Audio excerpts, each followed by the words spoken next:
Friends, special powers ఉంటే ఏదైనా చేసేచ్చనే imagination చాలా మందికి ఉంటుంది. బట్ అవేమీ అవసరం లేదని మనకి రామాయణం చెప్తుంది. రావణాసుడు గొప్ప రాజు, అన్ని కళలో ఆరితేరినవాడు, శివభక్తుడు, బ్రహ్మదేవుడికి మునిమన్నవాడు, అంతేకాకుండా తపస్సు చేసి ఎన్నో పొందినవాడు. విద్యలు, శక్తులు, మహిమలు ఇవన్నీ ఉన్నప్పటికీ కొన్ని తప్పుల వల్ల రాముడి చేతుల్లో మరణించాడు. ఇదందరికీ తెలిసినదే. ప్రతి మనిషి జీవితంలో రాముణ్ణి ఆదర్శంగా తీసుకుంటారు. ఈ రోజు మనం రామాయణంలో హిడెన్ మీనింగ్స్, అది 21st సెంచరీకి ఎలా ఉపయోగపడుతుందో ఇప్పుడు మనం ఈ వీడియోలో తెలుసుకుందాం.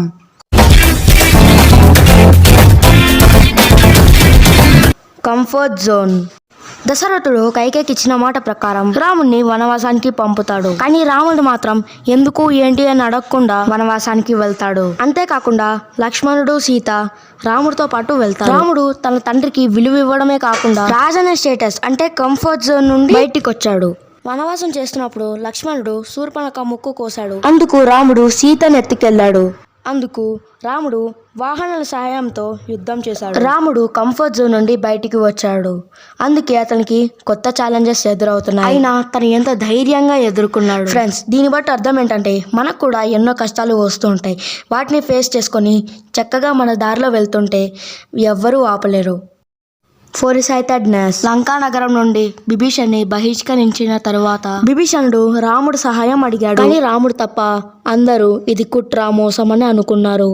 కానీ రాముడికి విభీషణుడు గురించి మొత్తం తెలుసు.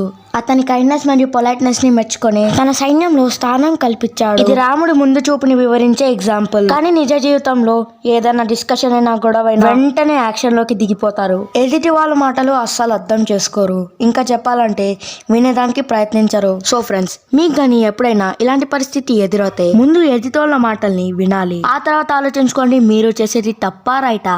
సెల్ఫ్లెస్నెస్. రాముడు కిష్కింధ రాజైన వాలి, లంకాధిపటైన రావణాసుని రాముడు హతమార్చాడు. రాముడు వాళ్ళిద్దరిని ఓడించిన వాళ్ళ రాజ్యాల్ని రాముడు తీసుకోలేదు. కిష్కింధ రాజ్యాన్ని సుగ్రీవుడి చేతిచ్చి లంకా రాజ్యాన్ని విభీషణుడికి ఇచ్చేశారు. ఇది రాముడి సెల్ఫ్లెస్నెస్. కానీ ఈ కాలంలో ఇలా ఉండాలని కొంతమంది ట్రై చేస్తారు. ఫర్ ఎగ్జాంపుల్, మీ దగ్గర డబ్బులు సూట్ కేస్ కనిపిస్తుంది. దాన్ని మీరు సెల్ఫిష్ గా తీసేసుకుంటారా, లేకపోతే సెల్ఫ్నెస్ గా ఎవరైతే సూట్ కేస్ వదిలిపోయారో వాళ్ళకే ఇచ్చేస్తారా? మీ అభిప్రాయం ఏంటో కింద కామెంట్ చేసి చెప్పండి. Courage and cool mind set. విశ్వామిత్రుడు చేస్తున్న యాదానికి తాటకి, సుబాహు అనే ఇద్దరు రాక్షసులు అడ్డపడుతుంటే రాముడు వెళ్లి ఎదిరించాడు. విశ్వామిత్రుడుకున్న బలంతో తాటకి, సుబాహుని అంతం చేయగలడు. అయినా రాముడి అవసరం ఏర్పడింది. అప్పటికి రాముడు 16 years బాయ్. అయినా గానీ తన రాక్షసులకు వణకలేదు, భయపడలేదు. ధైర్యంగా కూల్ గా ఎదుర్కొన్నాడు. ఫ్రెండ్స్, మనకి కూడా ఇలాంటి కష్టాలు ఎదురవుతాయి. సో మనం వాటిని ధైర్యంగా ఎదుర్కోవాలి. ఎవరేమన్నా మీరు కూల్ గా ఉండాలి. మీ సక్సెస్ వాళ్ళని గుణపాఠం చెప్తుంది. ఈక్వాలిటీ. రాముడు వనవాసం చేస్తూ సీతని వెతుక్కుంటే శబరి అనే ఆమెని కలిశాడు. శబరి రాముడికి తినడానికి పళ్ళు ఇస్తుంది.